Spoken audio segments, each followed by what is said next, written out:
Hello and welcome once again. I'm Bob Peterson and this is Real Estate Matters. I'll be your host for the next 30 minutes and we'll be discussing real estate matters. We're fortunate today to have with us for this episode an expert in the field. Again, a realtor, Daisy Aguirre, who is with ERA Sellers, Buyers, and Associates. Daisy, welcome and thanks for being with us today. Thank you for having me. Well, real estate is a big deal these days. We think the market is turning a little bit. El Paso is a busy place for realtors, so we've got a lot to talk about, I think. Definitely. Good to have you with us. Talk about, by way of kind of kicking this off, people out shopping for a home these days after this downturn and now as we try to recover, what kinds of things should we be thinking about as we're buying homes?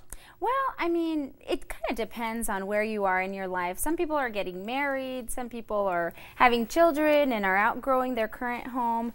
Others have kids that are going off to college and so now they're downsizing. It really just depends on where you are, you know, at that particular moment in your life. Okay. If I have a home today, I got to get around to selling my home too, right? How do I go about selling the house I have? Well, you know, a really good starting point is to interview a couple of different agents, find someone you feel really comfortable with, and coming up with a really doable game plan. Okay. What reason do I have to sell my home? Well, in this market, how would you advise somebody to sell his home? You know, in this market, I definitely suggest that if you need to sell your home, it should be because, like I said, a major life change, something that will really prompt you to make financial adjustments. Some people are still, unfortunately, still at the brunt of, you know, a financial challenge. So I suggest that, you know, if you already feel uncomfortable with your current financial situation and have a home that you might need to sell, I definitely think that it's important to think about it now before it's too late. So, you know, that would be a really good, a good reason to. Well, now you use the term, you know, that you feel like you should sell. Are you seeing distressed sales here with some people who are just trying to get out of this downturn and having to sell to a smaller place? Yeah, I mean, sometimes they need to sell to downsize so that they have a more comfortable monthly expense, things like that. So sometimes it's an out of city transfer. So sometimes that should be a good reason to sell also. You know, we have people leaving El Paso now? All the time. I mean, we have people coming in and coming out. I mean, because we're a military town, you know, we have a lot of that transition going on all the time. So I definitely do think it's important. Sometimes, you know, if you want to keep it as a rental property, that's great. But some people really don't want to deal with, you know, some of the issues involved when it comes to renting your home. So sometimes it's better to just sell it and move on. Been there and done that, so I can relate to that, Daisy. Now, suppose I do want to sell the home, though, and my house, there's a lot of old homes in El Paso, and my house is outdated. Should I sell it as is? Should I put money in to renovate it? What's your experience in that regard? What's the best way? Well, I mean, it kind of depends. It's really a case-by-case basis. Sometimes what I suggest is analyze the home first, numbers-wise. Sometimes I like running a competitive market analysis to see what other homes are selling for and what kind of amenities other homes have. If you're really relative to, you know, the different homes in your area, and if you're really familiar as to what homes for sale are coming with, and at what price, you know, that's really the best way to determine if you need to make any sort of additions to your home or upgrades to your home. Sometimes, you know, I advise to keep your cost as minimal as possible so that you see more return later. However, I do think it's very important to keep the home as clean as possible, keep, you know, the pets out, and try to neutralize the house as much as you can so that, you know, it can offer option to a greater portion of the market looking for a home. So if I want to sell my house, will you take my dog away from me? I will. Okay. I will. I'll send the dog outside. Great. But seriously, what are examples of amenities that you might consider putting in a home today in today's market to sell it? You know, refrigerated air is a big thing in El Paso. We all know how hot it gets here, so I think it's a big plus when a home has refrigerated air. Maybe double pane windows, something that keeps the home as energy efficient as possible. I love an older home as much as I love the new homes, but sometimes we have to make changes to the home so that it's as practical and as effective for our lifestyle today. All good advice. What other expenses does someone expect when you're buying a house? How do I factor those expenses in? Well, when you're buying a house, it's really important to know there's always an earnest money to be paid at the time that you make an offer on the home. It's like a deposit to your deposit. Even though we have zero down payment assistance available, we still do require an earnest money check so that, to secure an interest in the property. That's one thing.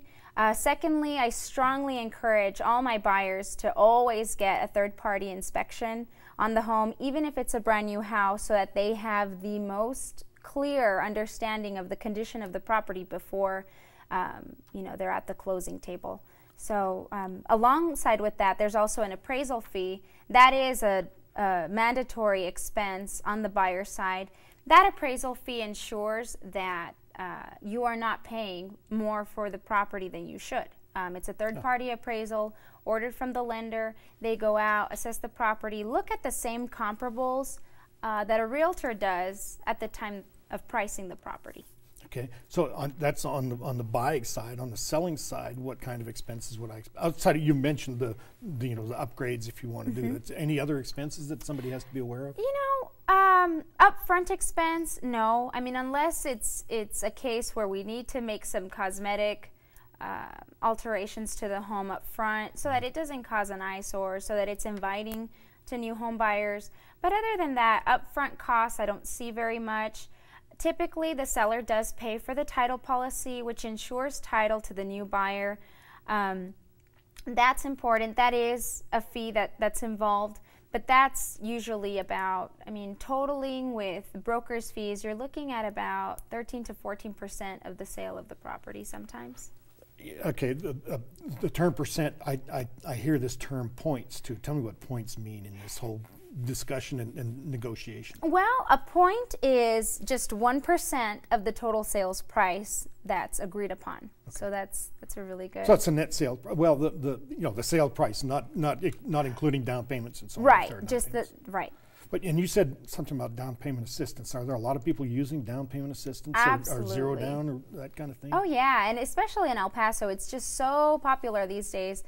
Zero down payment assistance. There's also a great VA incentive. When you get a VA home loan, you are exempt from paying a down payment. So that's always really nice. Oh yeah. Cool. Now let's circle back then to you're going to sell your house. How do I decide what price I should be putting on that house? Well, you mentioned appraisal, but other factors.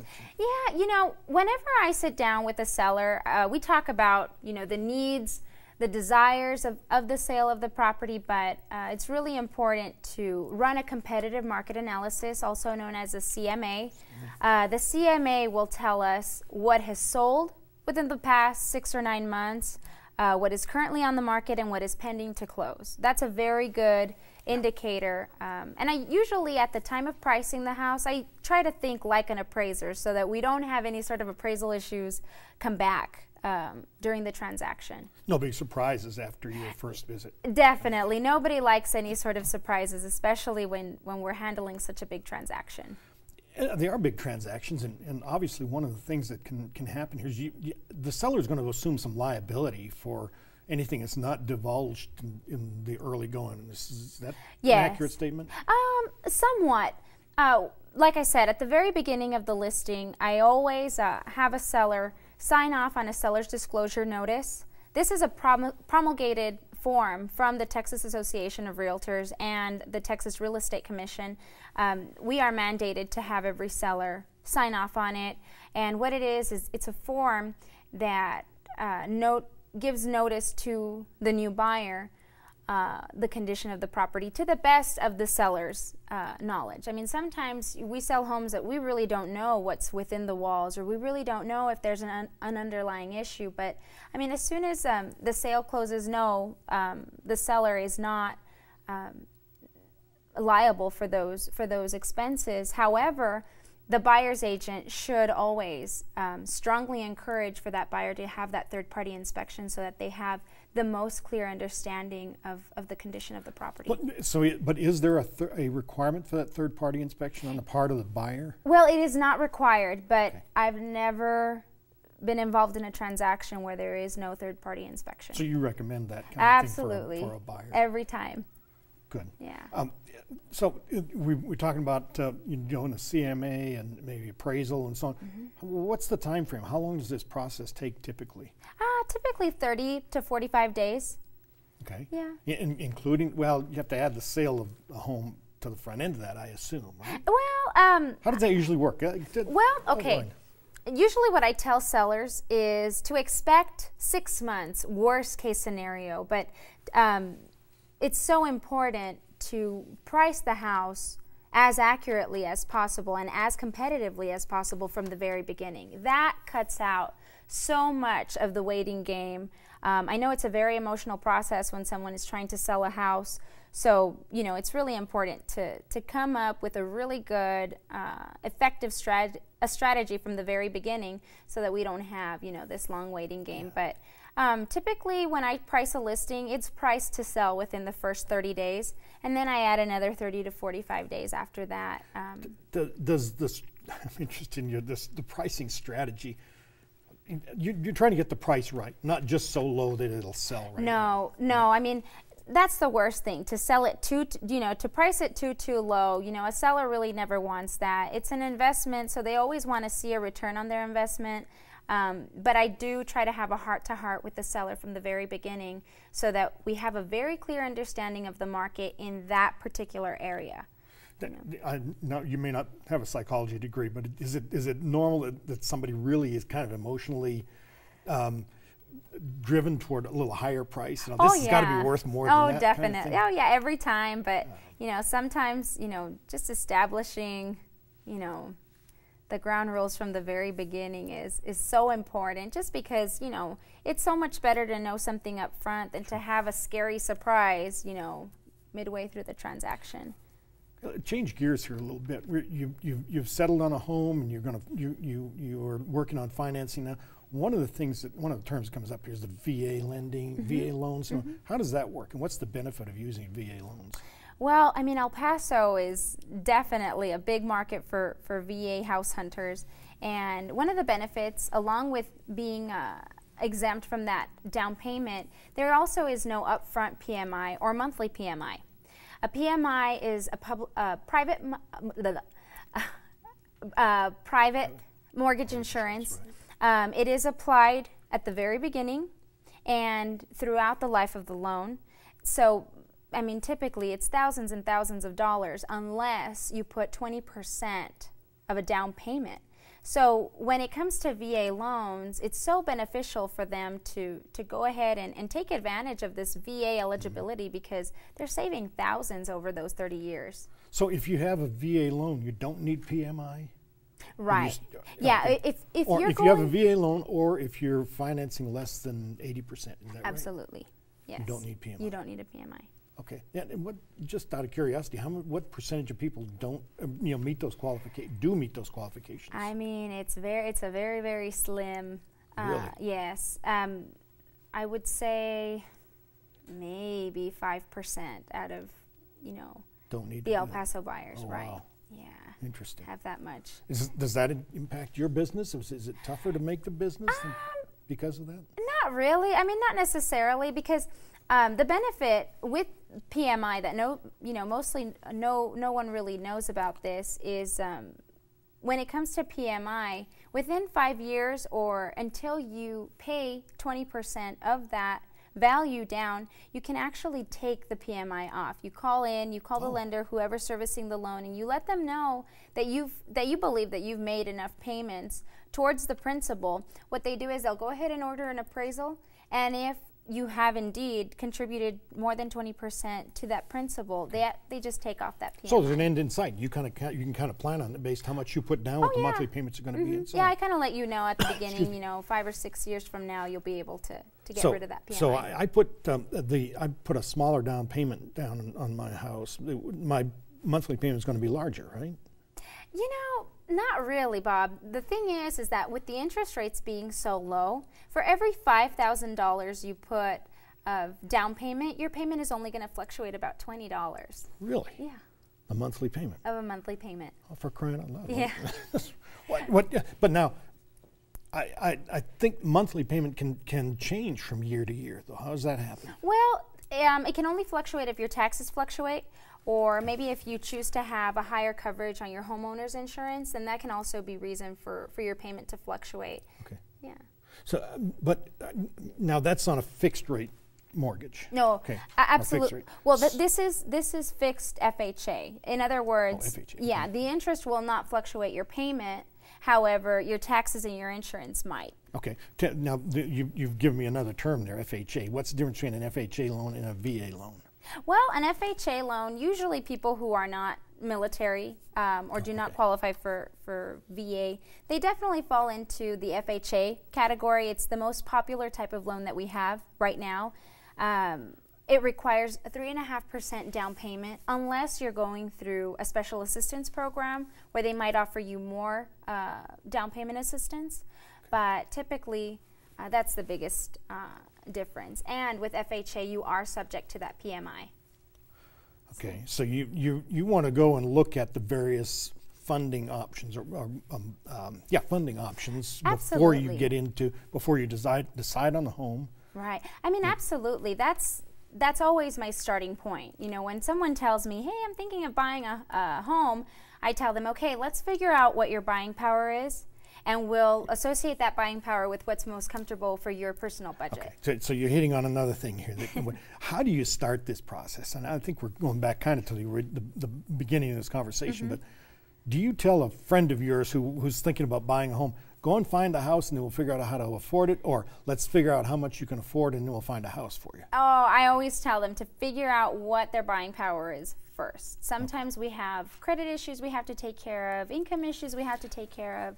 So I always start there first. So define that buying power a little bit. Tell me how you go, what the kind of the steps you go through in advising someone to here's how much you can afford. Okay. Well, lenders deal with the debt to income ratio. And what that is we try to figure out how much more debt you can afford with your current debt and with your current income. We also take into account the FICO score. We require a 640 minimum FICO score for an FHA or a VA loan. Okay. So, you know, those are really important things to address firsthand first, you know. So we'll see, you know, how much you can afford, and then, you know, we'll visit your personal budget and we'll see what you're actually comfortable with. Because just because you qualify for a certain kind of house doesn't mean you really want to be spending that much a month. You mean so I should have more outside of the mortgage payment left over at the end of the month? I always suggest, yes, definitely. Is there a guideline for that, a percentage or a dollar amount? You know, I always suggest, you know, try to keep your living expenses under a third of your monthly income, just so that you have a really comfortable monthly budget. Unexpected expenses happen all the time. Yeah, I mean, in my business, we recommend that people have, you know, X number of months of reserve there in case anything goes wrong. Yeah, and so it's the same kind of thing in a home like this. Absolutely. Right? All right, so you've advised me on how much I can afford, and now I'm going to go out and look for a house. How picky in this market should somebody be when it comes to that? You know, not just in this market, but any market, Bob.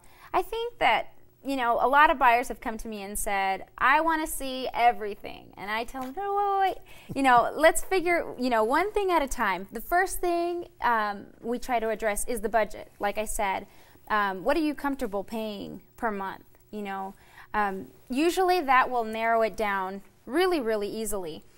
Secondly, what I try to do is ask them, what kind of areas or locations work best for your daily commute? That right there will narrow down our search even more.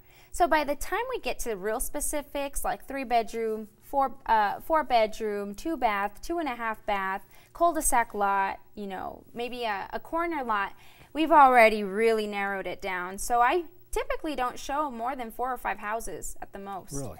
So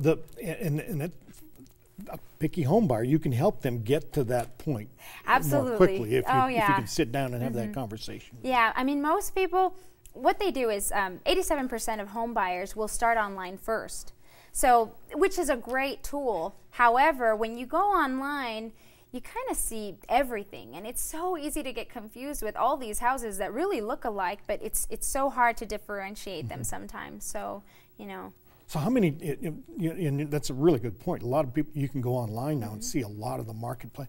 How many homes typically does somebody look at today, actually visit, look at before buying? Well, I mean, like I said, I only show about maybe 6 houses at the most, but most buyers, maybe counting open houses that they walk into is about 10. Oh, okay. 10, yeah. And that's time consuming. Absolutely. Takes some time to buy. Oh, yeah. To buy this house. All right. So I found the house that I want. Okay. How do you advise, and how do I consider how much I'm going to offer for that home? Well, I know what the CMA says and all that good stuff, but right. How much do I offer? In this market, unfortunately, especially when it comes to resales, we still see a lot of room to negotiate, and sadly, sadly for the seller, but not sadly for the buyer, we're able to take advantage of the market to get you, a better deal. Yeah. So you found the right deal. What should I expect after we've made the deal? We've decided on a price, and I'm ready to make the offer, and we make the offer. What, as a home buyer, as the buyer in this deal, should I expect? What happens next? Well, as soon as we write up the offer, we submit earnest money. I'm sorry, no, backtrack a little bit. As soon as we submit the offer, we wait for a response. Sometimes it takes maybe a couple days before we actually come to the exact terms of the transaction. Once everything's agreed upon, we go ahead and we leave the earnest money at the title company, who will be taking care of the whole title transfer. After that, it'll take about 30 to 45 days at the most, like I said, to complete the transaction. Along the way, we'll have the inspection. After the inspection is complete, we get the report. We see if there's anything, severely wrong with the house. If there's repairs that need to be done, we'll have a repair. Then we'll have the appraisal ordered. Once the appraisal comes back, we typically have a final walkthrough to make sure that the house, if there were any repairs that needed to be done, that they were indeed addressed. And then, before you know it, we're at closing. So during this whole process, and it's a very involved process, I can see, sellers, buyers, and associates, and Daisy Aguirre is involved in this whole process. Is that right? Absolutely. I mean, I really take a lot of the most trying moments away from the buyer. I take on the load, because I know that just like selling, buying can be an emotional process, and timelines are involved, and budgets are involved, and time is involved. So I definitely try to alleviate the process and make it as simple as possible. Any buyers that we get cold feet and decide at the last minute they don't want to do this? And what happens if you run into? Funny you should ask. Sometimes it does happen, and usually, all it takes is just another heart-to-heart and figure out what these buyers truly want, and then we just reassess everything. And if they still feel comfortable with moving forward with the process, they do. And if they have a change of heart and realize that maybe they shouldn't be buying a home at that particular moment, then that's okay too. Well, let's say they decide at that point they don't want to buy, they shouldn't buy that home at that particular price. Is there a way for them to backtrack and restart again, to find a lower priced home or a different location? Or? Well, it's maybe I should say, how tough is that to do? Right? Very. That's definitely where my job gets harder.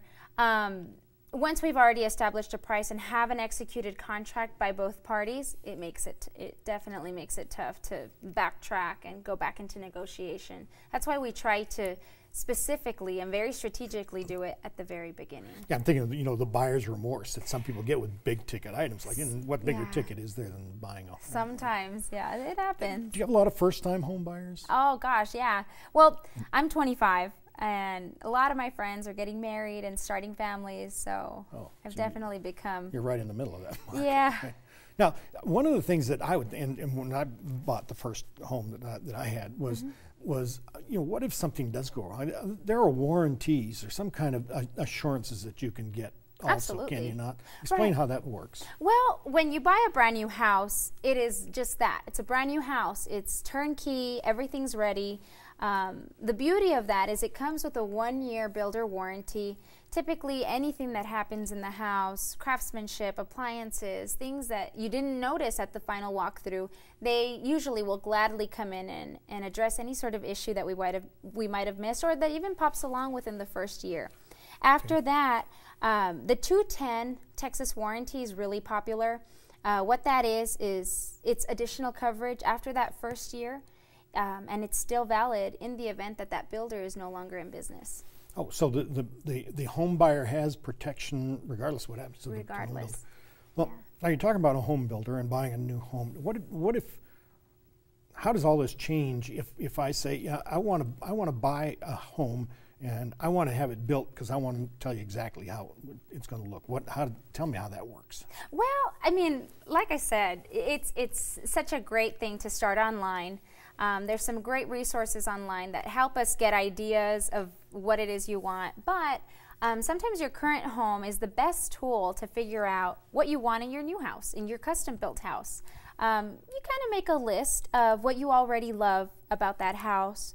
You also make a list of how that house would be better if you'd be able to change it. Now that includes size, lot description, different things like that.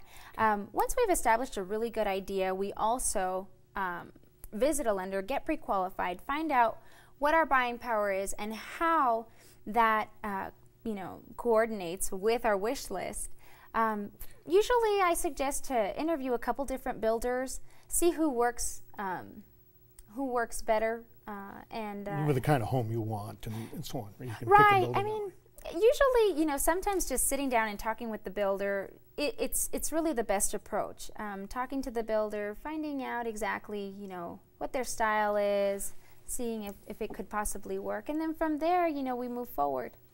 Just all kinds of detail that you got to look at apparently to get somebody, well, especially if you start from the process from selling someone's home, finding a new house, moving them into the new one, and getting them settled there. It's a very intricate process. Hey, and we have about 45 seconds left. Okay. How would you describe that process to a new home buyer who says, gee, I don't know if I want to do this? You know what? I mean, that's really my job to let them know that they're in really good hands. And like I said, I'll make it as easy as possible, as smooth as possible. So